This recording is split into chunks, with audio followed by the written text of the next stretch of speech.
ለየካቲት በዛቲ ዕለት አይረፍ። ቅዱስ ኤፍሬም መታሰቢያው ነው። በረከቱ ጋራት። በዚችም ዕለት የጴጥሮስና የሶፊያ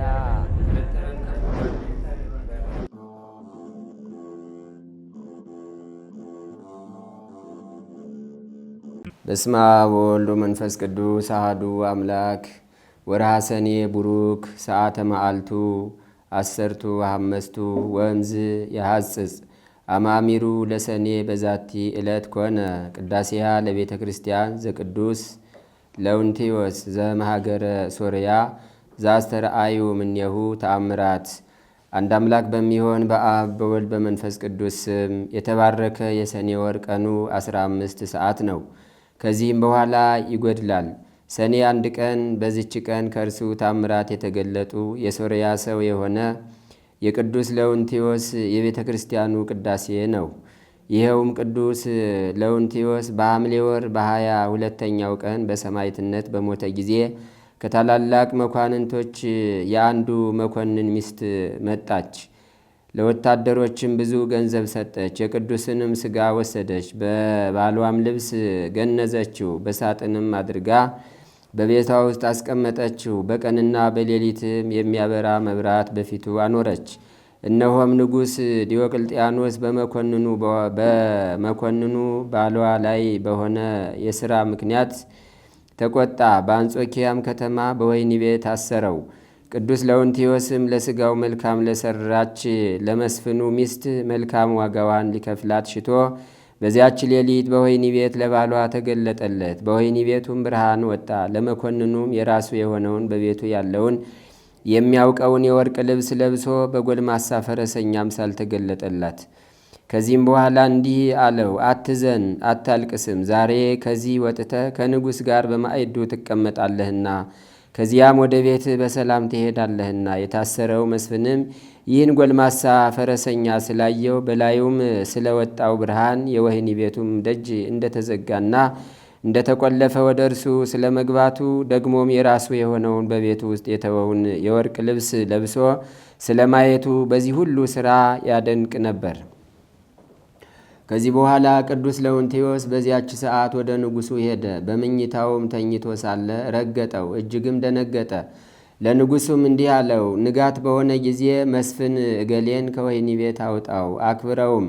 በክፉ አሟሟትም ሙተህ እንዳትጠፋ ወደ ቤቱ ይሄድ ዘንድ ተወው። ንጉሡም ከግርማው የተነሳ እየተንቀጠቀጠ እሺ ጌታዬ፣ ያዘዝከኝን ሁሉ አደርጋለሁ ብሎ መለሰለት። በነጋ ጊዜም ንጉሡ ወደ ወህኒ ቤት ልኮ መስፍኑን አወጣው፣ ታላቅ ክብርንም አከበረው። መልካም ልብሶችንም አልብሶ ከእርሱ ጋር በማዕዱ አስቀመጠው። ፈረሰኛም እንደተገለጠለትና ይፈታው ዘንድ እንዳዘዘው ነገረው። መስፍኑም አደነቀ። ንጉሡም የሥራዬ ሥራ እንደሆነ አድርጎ አሰበ። መስፍኑም እኔ መጠበብንና ሥራዬን አላውቅም፣ ከዚህ ከምትለኝም ነገሮች ማን እንደተገለጠልህ ምንም አላውቅም። ንጉሡም ከተገለጠለት ራእይ ፍርሃት የተነሳ ክፉ ነገርን ሊናገረው አልደፈረም። ነገር ግን ወደ ሀገሩ በታላቅ ክብር ሰደደው። መስፍኑም በጎዳና ሲጓዝ ሁለተኛ የእግዚአብሔር መልአክ ተገለጠለት። ወደ ሀገሩ ጠራብሎስም እስኪደርስ እያነጋገረው ያጽናናው ነበር።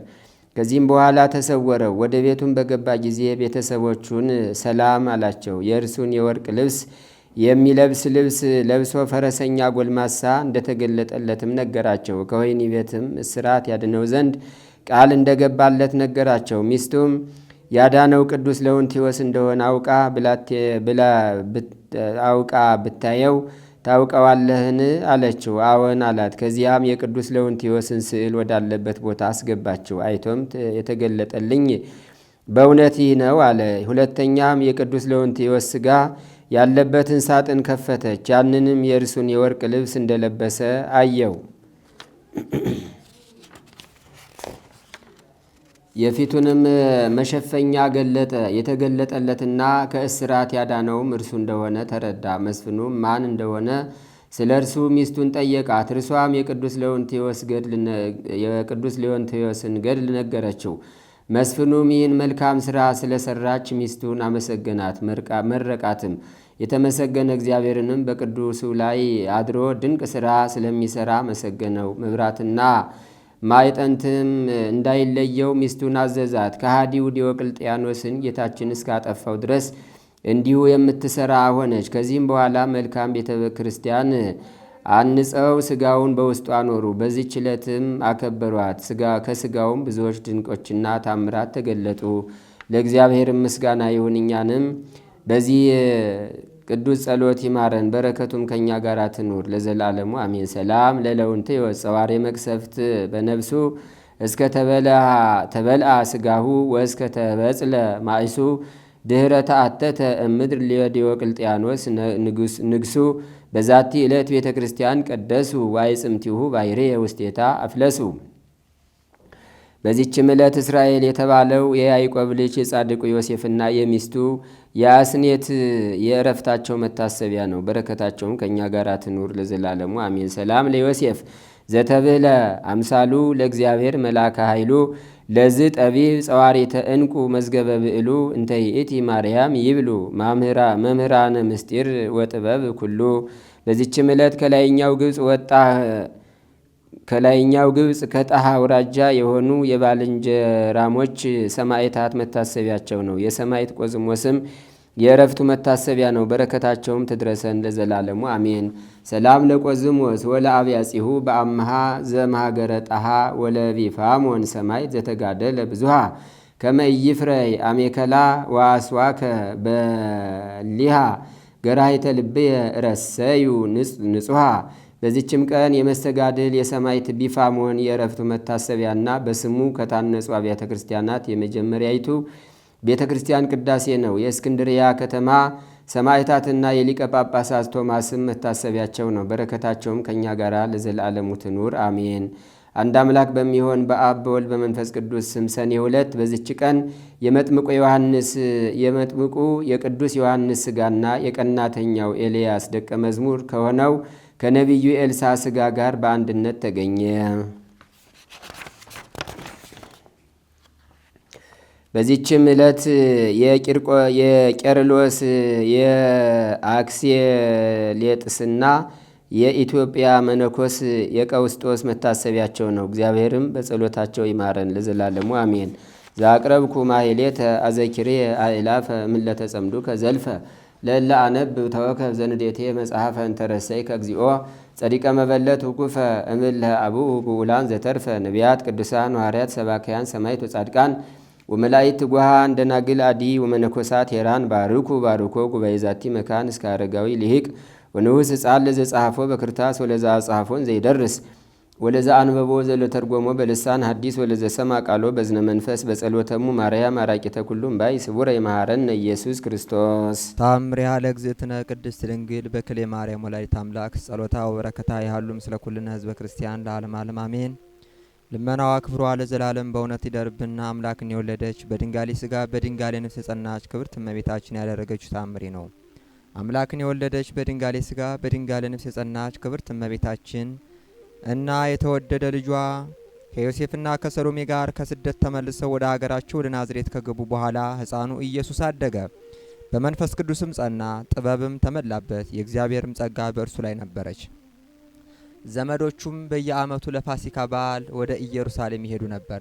ሕፃኑም ኢየሱስም የ12 ዓመት ልጅ በነበረ ጊዜ እንደ ልማዳቸው በዓሉን ለማክበር ወደ ኢየሩሳሌም መጡ። የበዓሉ ማከባበር ተፈጽሞ ወደ ሀገራቸው ሲመለሱ ብላቴናው ኢየሱስ ከነርሱ ጋር አልሄድም፣ በዚያው በኢየሩሳሌም ቀረ እንጂ። ዮሴፍና እናቱ ቅድስት ድንግል ማርያም የሱን በዚያ መቅረት አላወቁም ነበር። ከመንገዶችም ጋር ያለ መስሏቸው ነበር። ነገር ግን በሰዎች መካከል ስላጡት የአንድ ቀን መንገድ ከተጓዙ በኋላ ከዘመዶቻቸው ከሚያውቋቸው ሰዎች ሁሉ ዘንድ ሄደው ፈለጉት። ፈልገውም ባጡት ጊዜ ለመፈለግ ወደ ኢየሩሳሌም ተመለሱ። ከ3 ቀንም በኋላ በቤተ መቅደስ በመምህራን መካከል ተቀምጦ ነበር። በቤተ መቅደስ ከመምህራን መካከል ተቀምጦ ነገራቸውን እየሰማ ሲጠይቃቸው አገኙት። የአይሁድ ሊቃናትም የነቢዩን የኢሳይያስን መጽሐፍ ሰጥተውት ያነብ ነበር። መጽሐፉም ገልጦ በሚያነብበት ጊዜ እንዲህ የሚል ቃል አገኘ። በእኔ ላይ ያለ የእግዚአብሔር መንፈስ ለድሆች የምስራችን እነግር ዘንድ ስለ ቀባኝ፣ ልባቸው የተሰበረውን ለመፈወስ፣ የታሰሩትን ለመፍታት፣ እውሮችን ለማብራት፣ የተጓዙትንም ነፃ አወጣ ዘንድ ላከኝ አለ። ያዩትና የሰሙት ሁሉ ካነጋገሩ ቀልጣፋነትና ከአንደበቱም ከሚወጣው ኃይል ቃል የተነሳ ፈጽመው አደነቁ። ይህ ገና ሕፃን ሆኖ ሳለና ሳይማር እንዴት መጻሕፍትን ሊያውቅ ቻለ ተባባሉ። እናቱ ማርያምና ዮሴፍም በአይሁድ ሊቃናት መካከል ተቀምጦ ባዩት ጊዜ ፈጽመው ደነገጡ። እናቱ ማርያም ልጄ ሆይ ስለምን ይህንን አደረግህ? እነሆ ዘመዶችና እኔ ተጨንቀን እንፈልግ የለምን አለችው። እርሱም ስለምን ትፈልጉኛላችሁ? በአባቴ ቤት እኖር ዘንድ እንዲገባኝ አታውቁምን አላቸው። እነርሱም ግን የተናገራቸውን ነገር አላስተዋሉም። ከዚህም በኋላ ከእነርሱ ጋር ወደ ናዝሬት ወረደ። ለዘመዶቹም ሲያገለግላቸው ሲታዘዛቸው ኖረ። ጌታ ኢየሱስም በእግዚአብሔርና በሰው ፊትም ሁሉ በጥበብና በቁመት በጸጋ ያድግ ጀመር። እናቱ ድንግል ማርያም ይህን ሁሉ ነገር በልቧ ትጠብቀው ነበር። ልመናዋ ክብሯ ለዘላለም በእውነት ይደርብን፣ አሜን። የእመቤታችን የድንግል ማርያም በንጽህና በቅድስና በድንግልና በትህትና መታወቅ ከሁሉ አስቀድሞ የተገለጠው የተተከለው በልበ ሥላሴ ነው። በማን ልብ ነው? በልበ እግዚአብሔር ነው። በማን ልብ አልኳችሁ? እመቤታችን ድንግል ማርያም አስቀድማ በማን ልብ ታውቃለች ማለት ነው? በማን ልብ ታውቃለች? በእግዚአብሔር ልብ ታውቃለች። አስቀድሞ መታወቋ የታወቀው በልበ እግዚአብሔር። በእግዚአብሔር ምንድን ነው አልኳችሁ? በእግዚአብሔር ምንድን ነው? ልብ ነው። ይህን ሙሴ ነገረን። ሙሴ በኦሪት ዘፍጥረት ምዕራፍ 1 ቁጥር 1 ላይ በቀዳሚ ገብረ እግዚአብሔር ሰማየ ወምድረ ይላል። እግዚአብሔር በመጀመሪያ ሰማይና ምድርን ፈጠረ አለ። ምንና ምንን ፈጠረ? ሰማይን ፈጠረ። ቀጥሎ ምንን ፈጠረ? ምድርን ፈጠረ አለ። ነገር ግን ምድር ውሃ ሸፍኗት ነበር፣ እንደዚሁም ጨለማው ጋርዷት ስለነበር አትታይም፣ አልተገለጠችም ነበር። አስቀድሞ ግን ምድር ተፈጥራለች? አልተፈጠረችም? ተፈጥራለች? ተፈጥራለች። ምኑ ሰውሯታል? ውሃው ማዕበሉ ከልሏታል። እንደዚሁም ደግሞ ጨለማው ጋርዷታል አለ። እግዚአብሔር ውሃው በየቦታው በየመሰብሰቢያው እንዲሰበሰብ በየመሰብሰቢያው እንዲቀመጥ ባዘዘ ጊዜ ምድር ተገለጠች። በዚህ ጊዜ ሙሴ ምን አለ? ምድርሰ ሀለወት እምትካት፣ ምድርስ አስቀድሞ ማዕበሉ ባህሩ ከልሏት እንደዚሁም ደግሞ ጨለማው ጋርዷት ነው እንጂ ምድርስ አስቀድማ ነበረች አለ። ምድርስ እስኪ በሉ በድጋሜ። ቀጥሎ ምን አልኳችሁ? ባህሩ ቢከልላትም ጨለማው ቢጋርዳትም ምድርስ አስቀድማ ነበረች። ሊቁ መተርጉም ይህንን ስለ እመቤታችን ስለ ድንግል ማርያም እንዲህ ብሎ ያመሰጥረዋል። ሙሴ የተናገረውን ማለት ነው። ሙሴ ምንድን ነው ያለው? በመጀመሪያ አለ ምንን ፈጠረ አለ? ሰማይን ፈጠረ። ቀጥሎ ምንን ፈጠረ? ምድርን ፈጠረ አለ። ሊቁ ምን አለ? ሰማይ ዘይቤ ህላዌ መለኮቱ አለ። ሙሴ ሰማይ ያለው ሰማይን ብቻ አይደለም አለ። ሰማይ ያለው ባሕርየ መለኮቱን ነው። ሰማይ ያለው ምኑን ነው አልኳችሁ? ወይም ሰማይ ያለው መለኮቱን ነው በሉ። ሰማይ ያለው ምኑን ነው? ሰማይ ያለው ምኑን ነው? መለኮቱን ያዙ። ወምድር ዘይቤ ህላዌ ሥጋሁ፣ ምድርም ያለው የሥጋውን ባሕርይ ነው። ወይም ምድር የተባለችው እመቤታችን ድንግል ማርያም ናት አለ። ምድር የተባለችው ማን ናት? ምድር የተባለችው ማን ናት? እሺ ሰማይ ያለው ምኑን ነው አልኳችሁ? መለኮትን። ሰማይ ያለው ምኑን ነው? ምድር ያላት ማንን ነው? እመቤታችን ድንግል ማርያም ናት አለ። ምድርሰ ሀለወት እምትካት ዘይቤ፣ ምድር አስቀድማ ነበረች ብሎ የተናገረው ሙሴ ወይም ደግሞ ምድር አስቀድማ ነበረች ማለቱ አለ እግዝእትነ ማርያም ነበረት እምቅድመ ዓለም በህሊና አምላክ። ምንም እመቤታችን ድንግል ማርያም የምትከፈልበት ዓለም በኃጢአት ማዕበል የሚናወጥ በበደል ጨለማ የተጋረደ ቢሆንም እንኳ እመቤታችን ድንግል ማርያም በቅድስናና በንጽህና አስቀድማ ነበረች ማለት ነው አለ። ምድር አስቀድማ ነበረች ማለት እመቤታችን ድንግል ማርያም አስቀድማ ነበረች ማለት ነው ይላል ሊቁ ማለት ነው። አያይዞ ምድርሰ ሀለወት ወይ ሀለወት፣ እንዲህ ከሆነ አለ ማርያምሰ ሀለወት ወይ ሀለወት፣ እመቤታችንስ በሉ ነበረች አልነበረችም? ምን እስኪ ንገሩኝ እስኪ። ነበረች፣ ቀጥሏል። ነበረች አልነበረችም አለ። አዎ ነበረች አለ ሊቁ። እመቤታችንስ አስቀድማ ነበረች። ነበረች ማለት በንጽህና በእግዚአብሔር አዋቂነት በልቡ ላይ በቅላ ነበር። እግዚአብሔር በቅድስና በድንግልና አስቀድሞ ያውቃታል አለ። ወይ ሀለወት ግን ደግሞ በመታየት በመዳሰስ በግዙፍ አካል ግን ደግሞ አልነበረችም አለ ማለት ነው። አልነበረችም። እንደዚህ እንደኛ እንዳሁኑ በሚዳሰሰው አካል በሚታየው በግዙፉ አካል አስቀድማ ባትኖርም በአምላክ ሕሊና ግን በንጽህና በቅድስና ታስባ ማርያምስ አስቀድማ ነበረች። ማርያምስ እሺ ማርያምስ አስቀድማ ነበረች። እመቤታችን ድንግል ማርያም በንጽህና መታወቋ በቅድስና መገለጧ ከሁሉ አስቀድሞ የተከናወነው በማን ልብ ነው አልኳችሁ? በማን ልብ ነው አልኳችሁ? በእግዚአብሔር። እግዚአብሔር አስቀድሞ ዓለሙን አሰበው። እምቅድመ ይፍጥሮ ለዓለም ያምር ግብሩ አይደል? እግዚአብሔር ዓለምን ሳይፈጥረው ዓለምን ያውቀዋል። አስቀድሞ ዓለምን አሰበው፣ አየው። ዓለምን ሲያስበው ዓለምን ሲያየው ለድህነት አሰበው። ነገር ግን ዓለም ለሞት የተመቻቸ ሆነበት። አስቀድሞ እግዚአብሔር ዓለሙን ለቅድስና ለልዕልና ሳለው። ዓለም ግን በኃጢአት ወደቀበት፣ ጠወለገበት።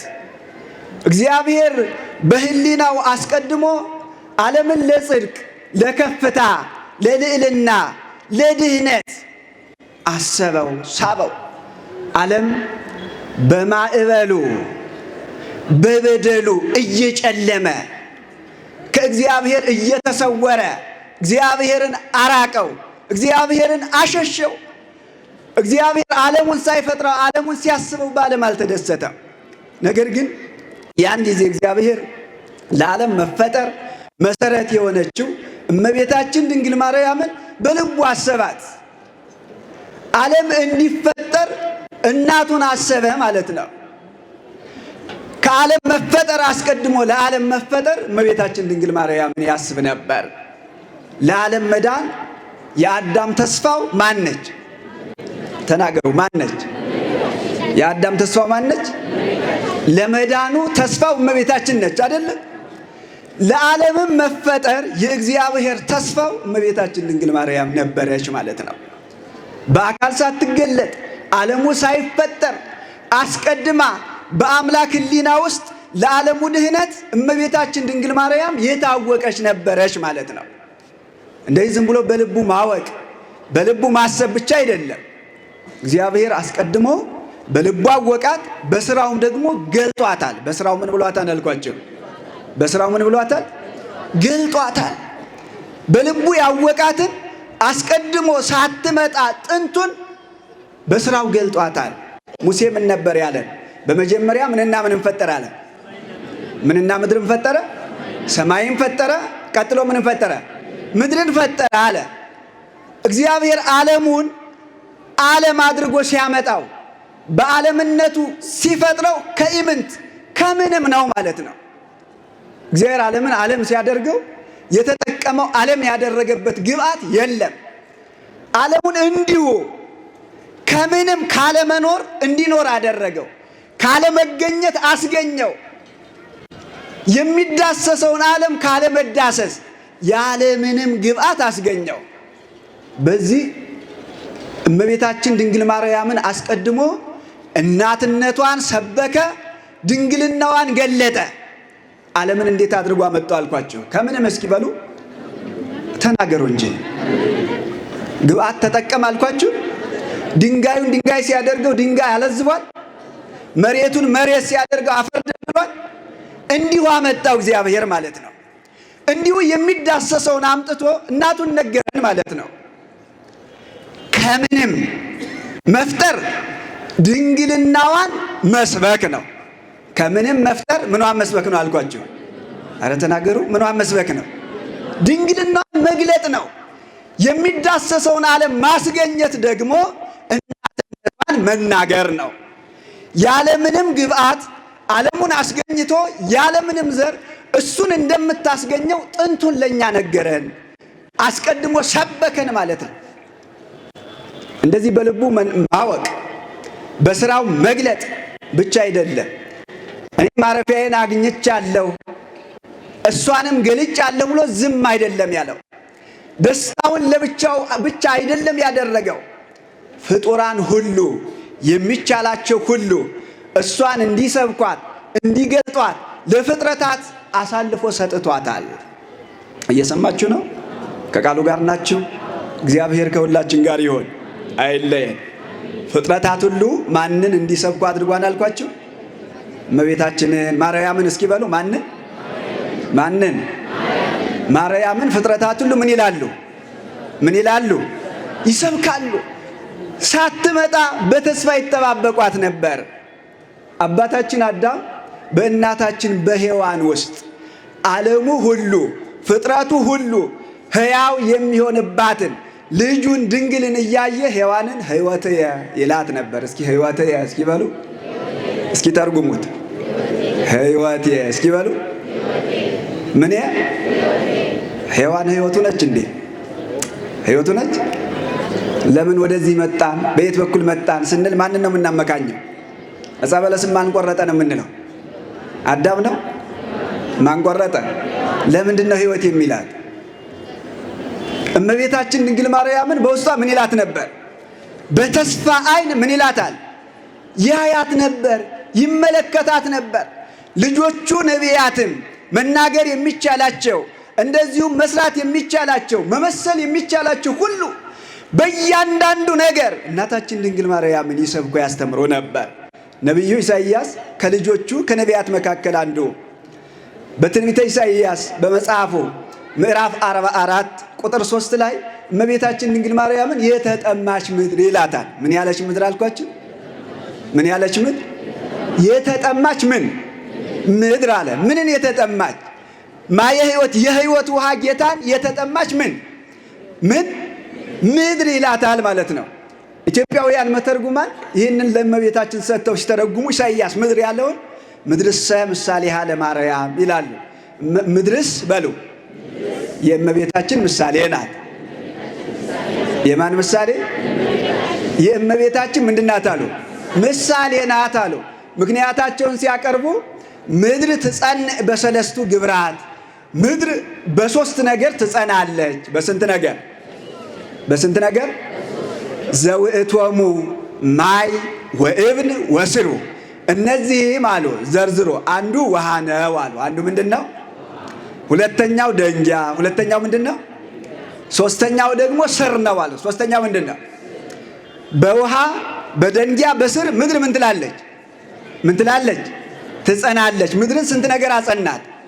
ስንት ነገር አጸናት? ሶስት ነገር አጸናት አሉ። ከማሁ ሥላሴን ያጸንዕዋ ለድንግል። ምድር በሶስት ነገር እንደጸናች እመቤታችን ድንግል ማርያምንም ሶስቱ ያጸኗታል አሉ። ስንቱ ያጸኗታል? ስንቱ ያጸኗታል? ሶስቱ አሉ። በከመ ይቤ አብ በየማኑ ከደነኪ። ሊቁ ቅዱስ ያሬድ አለ አብ ሰማይ የማይችለውን ምድር የማትወስነውን ልጁን እንድትወስኝው አደረገሽ። ወቅዱስ መንፈስ ጸለለኪ። መንፈስ ቅዱስም ሰማይ የማይችለውን ካለመቻል ምድር የማትወስነውንም ካለመወሰን ጋረደሽ፣ ከለከለሽ። ወኢየሱስ ለብሰ ሥጋ ዚአኪ። ኢየሱስም ደግሞ ከሥጋሽ ሥጋ ከነፍስሽ ነፍስ ነስቶ ተዋሃደ ብሎ እንደተናገረ ምድር ሶስት ነገር እንዳጸኗት እመቤታችን ድንግል ማርያምንም ሶስት ነገሮች ሶስቱ ሥላሴ አጽንተዋታልና የኢሳይያስ ምድር እሷ ናት አሉ ማለት ነው። የኢሳይያስ ምድር ማናት? እመቤታችን ናት። የኢሳይያስ ምድር ማናት? ማናት? እመቤታችን ድንግል ማርያም ናት። መናገር የሚቻለው ሁሉ ስለ እመቤታችን ስለ ድንግል ማርያም ሰብኳል። ሁሉ ሲናገር ሲሰብክ ሙሴስ ልቱጥ እምንእሱ ሙሴ ከሕፃንነቱ ጀምሮ ኮልታፋ ነበር ይላል። ምን ነበር? ሌሎቹ ነቢያት በቃላቸው ተናገሩ፣ በምሳሌያቸው መሰሉ፣ ትንቢት ተናገሩ።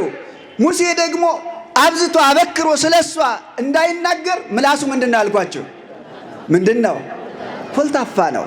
እሳት ባቃጠለው ምላሱ ስለሷ መናገር ባይችል ወደ ደብረ ሲና ወጣና እሳት ሰፍሮባት አየ ማለት ነው። እሳቱ ሳያቃጥላት ነገር ግን እሳቱ ሰፍሮባት አየ። በማየቱ ማንን ሰበከልን? ማንን ነገረን? እሳቱ በሐመልማሉ ላይ ምን ብሏን አለን? ሐመልማሉ ተቃጠለ፣ እሳቱ ጠፋ። ስለማን ነገረን? ስለማን ነገረን?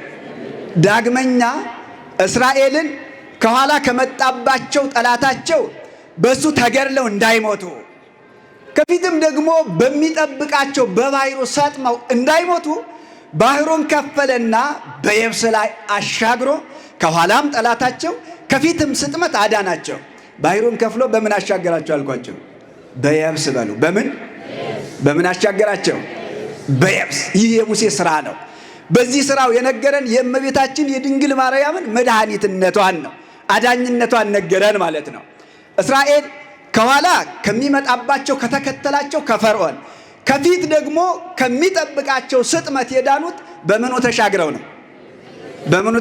ነው? በምን ተሻገሩ? በየብስ።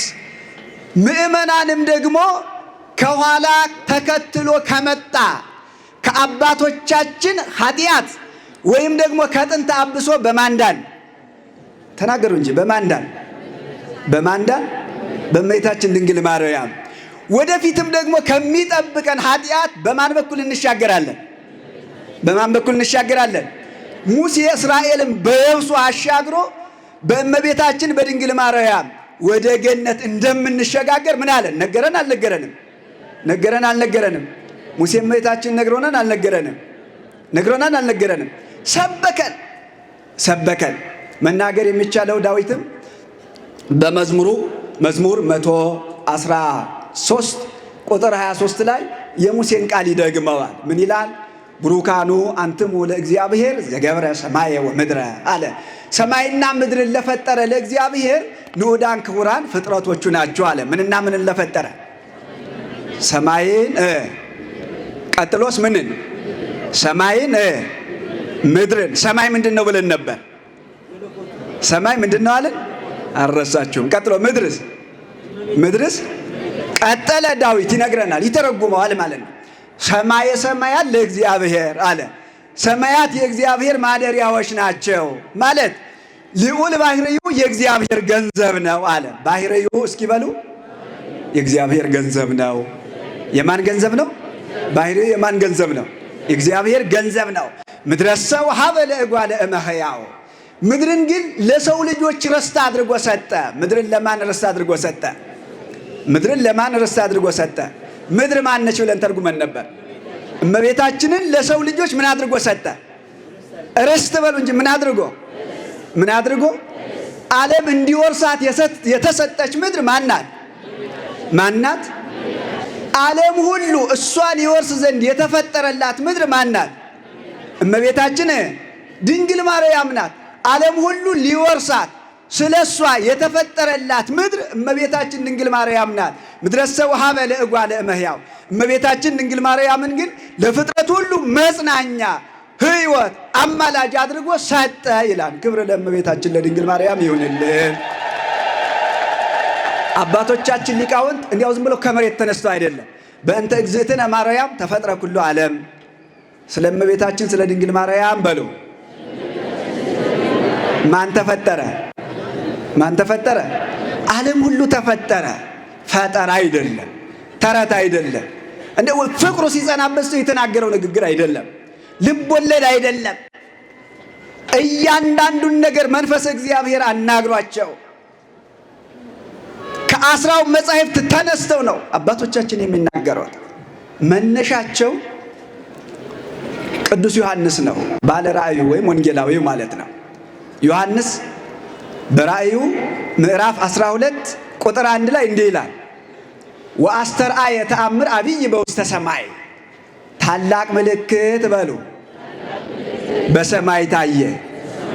በየት ታየ? ምን ምልክት ታያል? ምንድነው የታየው? ታላቅ ምልክት በየት ታየ? ብእሲትን ተትለብስ ፀሐየ፣ ፀሐይን የለበሰች ሴት። ምንን የለበሰች? ፀሐይን የለበሰችው ምንድን ነች? ወወርህታይተ እገሪሃ፣ ጨረቃን የተጫማች። ጨረቃን ምን ያለች? ጨረቃን ምን ያለች? ወዲበ ርእሳኒ አክሊል ዘአሰርቱ ወክልኤቱ ከዋክብት፣ እንዲሁም ደግሞ ከዋክብትን በራሷ ላይ እንደ ዘውድ የደፋች ሴት አለ ታየች። በሰማይ ምን ታየ? መጀመሪያ ታላቅ ምን ታየ? አረ ተከታተሉ። ታላቅ ምን ታየ? ምልክት በሉ። ምን ታየ? ምልክት ታየ። ምልክቷ ደግሞ ምን የለበሰች ናት? ልብሷ ምንድን ነው? ፀሐይ። ልብሷ ምንድን ነው? ጫማዋ ምንድን ነው? ጨረቃ። ዘውዷስ ምንድን ነው? ከዋክብት ናቸው። ይህች ታየች አለ። አሁን ይህች ሴት ማን ነች ብንል ሊቁ ይተረጉሙልናል ማለት ነው። ምን ይላል? ዝውእቱ ዘአስተርአየ ትርሲተ ተአምሪሃ ለማርያም ፀሐየ እንዘ ትትሞጣ ወወርህታይተ እገሪሃ ወከዋክብት ዲበ ርእሳ አለ። ጨረቃን ፀሐዩን ለብሳው ጨረቃንም ደግሞ ተጫምታ ከዋክብትንም ደግሞ ደፍታ የታየች የእመቤታችን ልዩ የመታየቷ የምልክቷ ጌጥ ይሄ ነው አለ። ጌጧ ምንድን ነው አለ? ይሄ ነው። ጌጧ ምንድን ነው? የቱ? ዮሐንስ ምን ያለው? ያየው በሰማይ ተገለጠ ታየ ያለን። እመቤታችን ድንግል ማርያም ፀሐይን ምን ብለዋለች? ለብሰዋለች። ፀሐይን ምን ብለዋለች? ጨረቃን ምን ብላታለች? ምን ብላታለች? ተጫምተዋለች። ፀሐይን መልበሷ ጨረቃን መጫማቷ ዓለም ሁሉ ስለ እሷ መፈጠሩን ይናገራል ይላሉ አባቶቻችን ማለት ነው። ፀሐይን ለበሰችው ጨረቃን ተጫማች ማለት ዓለም ስለ እሷ ምን አለ ማለት ነው? ምን ማለት ነው? ተፈጠረ ማለት ነው አሉ። ይህንን ሲያስረዱ ሲዘረዝሩ ፀሐይ ልብሷ ነው፣ ጨረቃም ጫማዋ ነው ማለት ስለ እመቤታችን ስለ ድንግል ማርያም 6 ነገር ያሳያል አሉ። ስንት ነገር አልኳቸው? ስንት ነገር ያሳያል? 6 አለው። አንደኛ ፀሐይ ምኗ ነው? ፀሐይ ምኗ ነው? ልብሷ ነው። ጨረቃ ደግሞ ምኗ ነው? ጫማዋ ነው ማለት አሉ። እመቤታችን ድንግል ማርያም ሕይወተ ዓለም ናት ማለት ነው አሉ። ሕይወተ ምንድን ናት? ሕይወተ ምንድን ናት? አንድ። ሁለተኛ ብርሃነ ዓለም የዓለም ብርሃን ናት ማለት ነው አሉ። ሁለተኛ ምንድን ነው? የዓለም ምን ብርሃን አሉ። ሶስተኛ የእግዚአብሔር መታወቂያ የሰው ልጅ ደግሞ ድህነት መገለጫ ናት ማለት ነው አሉ። ሶስተኛ የእግዚአብሔር ምን አልኳችሁ? መታወቂያ በሉ። የእግዚአብሔር ምን? የእግዚአብሔር ምን? አሁን እግዚአብሔር ማን ነህ ብንለው ማንን ነው የሚያሳየን ማለት ነው? ይሄ ነኝ ነው የሚለው። መልኳ የማንን መልክ ይመስላል? የማንን? የእሷን መልክ የማንን መልክ ይመስላል? የልጇን መልክ አይመስልም? የሰው ልጅ ድህነትም የተገለጠባት ናት ማለት ነው። አራተኛ ድንግል በክልኤ በሁለት ወገን ድንግል ናት ማለት ነው። በስንት ወገን አልኳችሁ? በስንት ወገን? አምስተኛ ደግሞ አስተጋባኢት አንድ የምታደርግ የምትሰበስብ ናት ማለት ነው። አምስተኛ ምን ማለት ነው አልኳችሁ? የምትሰበስብ እስኪ በሉ። የምትሰበስብ አንድ የምታደርግ። አንድ መሆን አንፈልግም? ያሻናል አይደለም? ያሻናል አይደለም? ስለዚህ አንድ የምታደርግ ናት ማለት ነው አለው። ስድስተኛ ደግሞ ከሁሉ በላይ ናት ማለት ነው፣ ወይም በክብር ከሁሉ ትበልጣለች ማለት ነው አሉ። ስድስተኛ ምንድን ነው አልኳቸው? ስድስተኛ ምንድን ነው አልኳቸው? እሺ በአጭሩ ልግለጥላችሁና ትምህርት ልቋጭ። ፀሐይን ለብሳለች፣ ጨረቃንም ምን ብላለች? ተጫምታለች ማለት እመቤታችን ድንግል ማርያም ሕይወተ ዓለም ናት ማለት ነው። ሕይወተ ምንድን ነው? ሕይወተ ምንድን ነው? ዓለም ናት ማለት ነው አለ ሊቁ። ይህንን ያብራራል፣ ያመሰጥራል። ምን ይላል?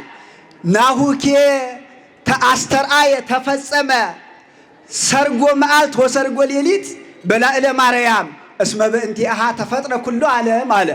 ዓለሙ ሁሉ ስለ እሷ ተፈጥሯልና፣ እስኪ በሉ ዓለሙ ሁሉ በሉ ስለ እሷ ተፈጥሯልና እነሆ የቀኑ ጌጥ ፀሐይ የሌሊቱም ጌጥ ጨረቃ በድንግል ማርያም ላይ ተገለጡ። በማን ላይ ተገለጡ? በማን ላይ ተገለጡ? በድንግል ማርያም ላይ ተገለጡ አለ። ልብ በሉ፣ ፍጥረቱ ሁሉ በእሷ ምክንያት ተፈጥሯልና ፀሐይን ለበሰችው ወይም ቀኑን ለበሰችው፣ ሌሊቱን ደግሞ ምን አለችው? ተጫማቸው አለ።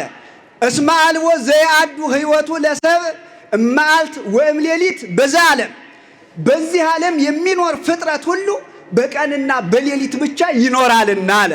በዚህ ዓለም የሚኖር ፍጥረት ሁሉ በምንና በምን ይኖራል? በቀን ብቻ በሌሊት ብቻ ይኖራል። ከቀንና ከሌሊት ውጭ የሆነ ሕይወት ኑሮ ያለው ፍጥረት የለም። የሁሉም ሕይወት የሁሉም ኑሮ በቀን የተወሰነ ነው፣ በሌሊትም ምን ያለ ነው? የተገደበ ነው፣ የተወሰነ ነው። እኔ ከሌሊት ውጭ ሆኜ እኖራለሁ፣ እኔ ከቀን ውጭ ሆኜ እኖራለሁ የሚል ፍጥረት አለ? አለ? ስንቆጥር ያው ቀን፣ ከቀን በኋላ ምንድን ነው የምንለው? ሳምንት፣ ከዚያ በኋላ ምን እንላለን? ወር። ወደድንም ጠላንም የዓለም ሕይወት በምን የተጠቀለለ ነው? በቀንና በሌሊት ማለት ነው። ከቀንና ከሌሊት ውጭ ሕይወት ያለው ፍጥረት እንደሌለ ሁሉ እመቤታችን ድንግል ማርያምም ቀኑን ለበሰችው ሌሊቱንም ተጫማችው ማለት ያለ እመቤታችን ያለ ድንግል ማርያም ሕይወት ያለው ፍጥረት የለም ማለት ነው ነው። ቀኑን የለበሰችው እንደዚሁም ደግሞ ሌሊቱን ተጫምታ ያየናት ሕይወት እኔ ነኝ፣ ሕይወተ ዓለም እኔ ነኝ፣ ወይም ዮሐንስ ሕይወተ ዓለም እሷ ናት ሲለን ነው ማለት ነው። ሊቁ በድጋሚ የነገረን ይህንን ነው። ወበእንተዝ አስተርአየት ማርያም በሰርጎ መዓልት ወሰርጎ ሌሊት ከመ ይኩን ሕይወቶሙ ለእለ ይሐዩ በተባረዮ መዓልት ወሌሊት በእንቲአሃ። በሌሊቱና በቀኑ መፈራረቅ የሚኖሩ ሰዎች ሁሉ ሕይወታቸው ድህነታቸው በሷ ይደረግላቸው ዘንድ እመቤታችን ድንግል ማርያም አለ እንዲህ ሁና ታየች አለ። እንዴት ሆና ታየች? እንዴት ሆና? ጨረቃን ምን ብላው? ተጫምታው። ፀሐይን ደግሞ ምን ብላው? ለብሳው ታየች አለ። ለምን? ሕይወታችን ሁሉ በሷ ምን ይልልን ዘንድ ይደረግልን ዘንድ ማለት ነው። ስለዚህ እመቤታችን ፀሐይን ለበሰችው ጨረቃንም ተጫማችው ማለት የዓለም ሕይወት ናት ማለት ነው። ምን ማለት ናት አልኳችሁ? ምን ማለት ነው? የዓለም ሕይወት ናት ማለት ነው። ሌላኛው ፀሐይ ልብሷ ነው፣ ጨረቃ ጫማዋ ነው ማለት የዓለም ብርሃን ናት ማለት ነው። የዓለም ምንድን ናት አልኳችሁ? የዓለም ምንድን ናት? ብርሃን። ፀሐይሰ ዘተፈጥረ ከመ ያጥኢ ኩሎ ዘሥጋ ወያብርህ ለኩሉ። ፀሐይ የተፈጠረው የበረደውን ለማሞቅ ነው፣ የጨለመውንም ለማብራት ነው። አይደለም? ማታ ፀሐይ ነበር ወይ? ሌሊት ፀሐይ ነበረ? ፀሐዩ ሲመጣ አሁን አልተያየንም? ታይተናል አይደለ? ፀሐዩ ለምን ተፈጠረ ማለት ነው? ሙሴ ነው የነገረን።